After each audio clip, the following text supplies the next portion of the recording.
자, 어서와 티니. 우리 오늘 조리제빵가랑 빵 한번 만들어보자. 어때? 좋아? 가자.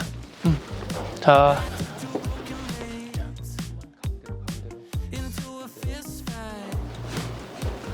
자, 여러분들 티니가 왔어요. 자, 오늘 티니가 우리 오늘 과에서 빵 한번 만들어 볼까? 소금빵. 자, 소금빵 만드는 데 가보자.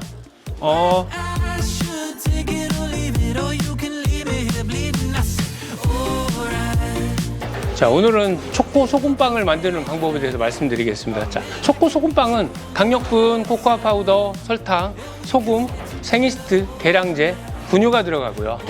이 안에 물이랑 전란도 들어갑니다. 그 안에 중심부에는 버터를 쌀 수 있는 것도 들어가고요. 자, 그래서 얘를 가지고 반죽을 쳐서 1차 발효를 40분을 합니다. 1차 발효가 끝나면 바로 이 제품이 나옵니다. 그래서 지금부터 분할을 해보도록 하겠습니다. 초코.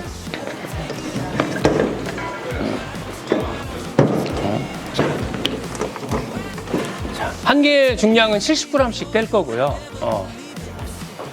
이렇게 등분을 반죽에 맞춰 3등분을 할 겁니다. 자, 분할을 하겠습니다. 70g씩 정확하게 저울에 맞춰서 자를 거고요. 굉장히 중요합니다. 정확히 하는 게. 사이즈가 작으면 나중에 크고 작은 빵이 돼서 사실 예쁘지 않거든요. 빵 자체가. 반죽이 제빵에서는 계량이 엄청 되게 중요합니다. 둥글리기를 하겠습니다. 자, 둥글리기는 되게 표면을 매끄럽게 하는 거예요. 빵이 지쳐있는 모습을 얘가 좀 더 천천히 쉴 수 있는 공간을 주는 거거든요. 휴식 시간을 주는 겁니다. 그래서 지금 둥글리기를 하겠습니다. 되게 잘된 둥글리기죠. 표면이 찌그러지거나 이렇게 겉이 찢어지면 안 되거든요.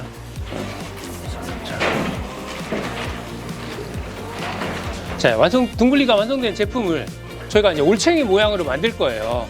기다란 올챙이 모양으로. 그래서 그거를 이제 밀어서 우리가 많은 혹시 알고 있는 소금빵 형태로 쿠라상 같은 모양으로 만들 거예요. 그래서 지금 올챙이 모양을 잡는 게 되게 중요하거든요. 네. 그래서 이제 올챙이 모양을 잡아도록 하겠습니다. 이렇게 손에 끼우고 밀어내는 거. 이렇게. 요 사이와 요 사이를 밀어서 얘를 올챙이를 만드는 겁니다. 이렇게. 그래서 올챙이 모양, 이렇게 올챙이가 이렇게 요 모양으로. 그죠? 머리가 큰 모양. 자, 올챙이 모양이 다 완성됐습니다. 다음에는 이제 성형하는 단계로 넘어가겠습니다. 자, 올챙이 모양이 완성돼서 이제 올챙이를 크로상 모양으로 밀 거예요. 길게 밀어서 대략 15cm에서 17cm 정도 밀어서 걔를 잡아서 밀어서 크로상, 우리가 흔히 아는 크로상 모양으로 만들 겁니다. 그 과정이 이제 여기에 가장 핵심적이고요. 형태 가장 아름다운 어떤 소금빵을 만들 수 있는 가장 중요한 과정이기도 합니다. 그래서 잠시 후에 모양을 보여드리겠습니다. 네. 밀대를 가지고 소금빵은 그죠? 앞에 머리부터 밀 거예요. 네, 놓고 한쪽 손으로 잡고서 천천히 늘려가는 과정을 보여줄 거예요. 약간 자로 재면 뭐 한 15cm에서 20cm 정도 길이가 나오거든요. 요거가 요때 찢어지지 않게 잘하는 거. 요 표면이 하나도 안 찢어졌거든요. 굉장히 잘된 모양입니다. 뭐 이게 너무 작다든가 이렇게 그러면 안 되고 이 길이가 정확히 나줘야 우리가 아는 소금빵이 예쁘게 나옵니다. 자, 버터를 넣겠습니다. 자, 이제 버터를 앞에 이렇게 살짝 싸주고요. 감싸 안듯이 이 모양으로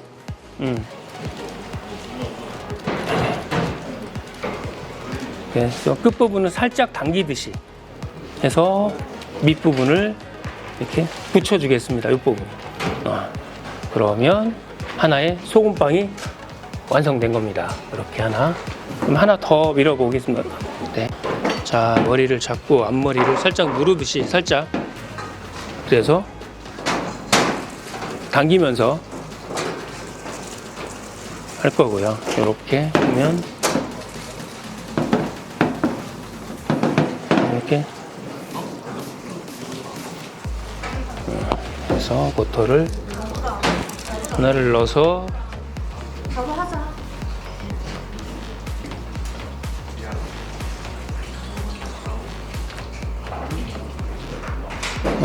당기듯이 이렇게 해서 됐습니다. 자, 이제 성형 과정은 다 마무리됐습니다. 다음은 펜에 펜닝하도록 하겠습니다. 2차 발효를 하기 위해 펜닝하는 과정을 하도록 하겠습니다. 펜닝을 하겠습니다. 방향에 맞춰서 적당한 간격을 떼하고요. 이렇게 지금 해서 펜닝이 다 끝났습니다. 자, 이제 펜닝이 끝나서 이제 제빵에서 가장 마지막 공정이는 가장 크게 부풀리고요. 가장 원하는 부피를 얻기 위해서 철판을 들고 가서 발효실에 넣어두겠습니다. 네. 발효실에 안에 있는 습도를 조절하는 겁니다. 물이 끓어와서 이 온도 내부에 습도를 만들어요. 수증기를 만들어서 제품이 지금의 한 3배, 2배에서 3배 정도 커지게 하는 역할을 하거든요. 발효실 자체가. 그래서 이 아주 제빵에서 정말 마지막 최종 공정이고요. 굉장히 중요한 과정 중에 하나입니다. 그래서 이렇게 중간에 보면 수증기가 나죠. 이렇게 안에서 넣어두겠습니다. 2차 발효가 다 됐습니다. 30분에서 40분 정도 발효가 돼서요. 자기 부피의 3배에서 많게는 3.5배까지 된 거고요. 자, 제품을 한번 꺼내보도록 하겠습니다. 자, 그죠? 아까보다는 훨씬 더 커진 부피 3배 이상 4배 꺼진 겁니다. 자, 2차 발효가 된 제품을 발효실에 꺼내와서 오븐에 온도가 180에 160도 맞춰진 상태에서 넣고 굽습니다. 그러면 20분, 25분 후에는 완제품이 나옵니다.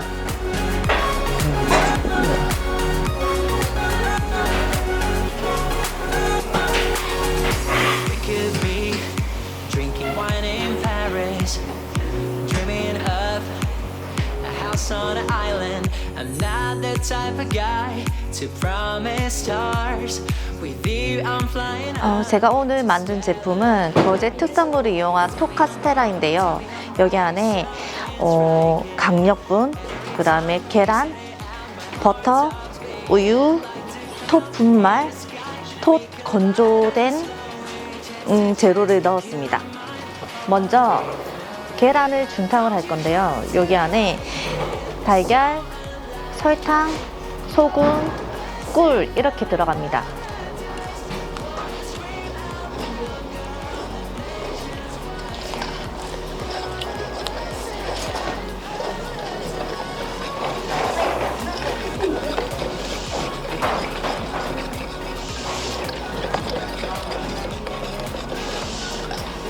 중탕을 하는 중인데요.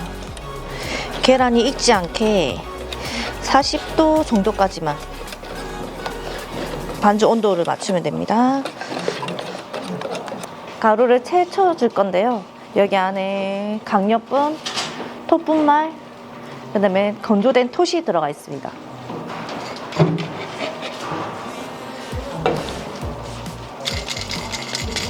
(40도까지) 올린 계란을, 중탕한 계란을 체에 한번 거르겠습니다. 교수님 한 번만 잡아주세요.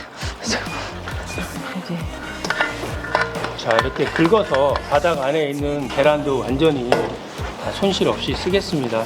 자, 이 안에 알끈도 들어있거든요. 그래서 알끈도 제거해야 맛이 훨씬 더 좋아집니다. 이 지금 보이시는 게 알끈입니다. 네, 이렇게 불순물이나 이런 것도, 계란 껍질이나 이런 부분도 제거해야 이게 맛있는 카스테라가 완성됩니다. 이 부분도 남김없이 써야겠죠?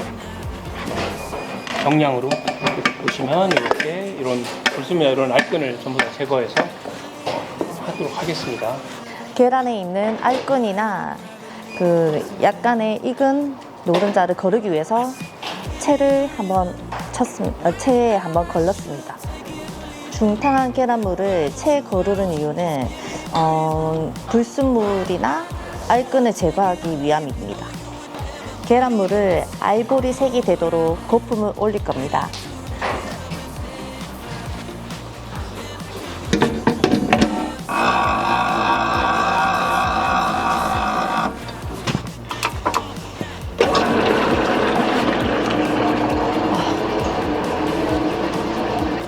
완성된 계란 반죽에 버터와 우유를 넣은 이 액상을 30도가 넘지 않게 중탕을 한번 해보겠습니다.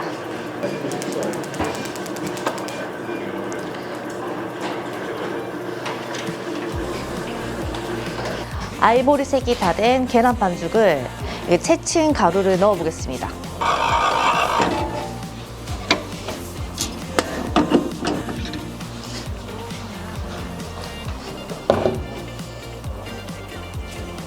가루를 두세 번 나눠서 넣어 보겠습니다.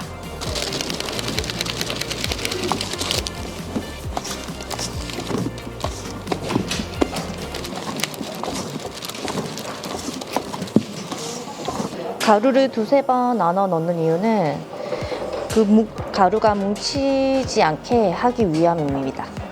중탕된 버터와 우유를 이제 반죽을 소량 덜어서 섞어 넣어 보겠습니다.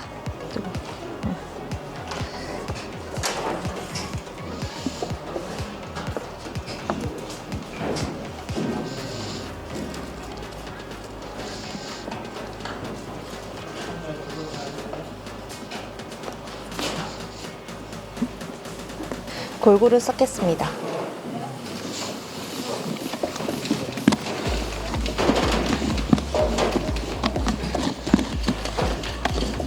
비중이 맞는지 확인해 보겠습니다.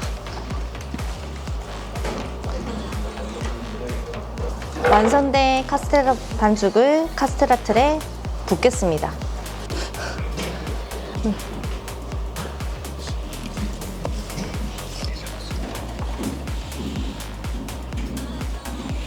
카스테라 틀에 패닝한 반죽을 오븐에 넣겠습니다. 윗불 150에 아랫불 130에 예열된 오븐에 1시간 정도 굽겠습니다.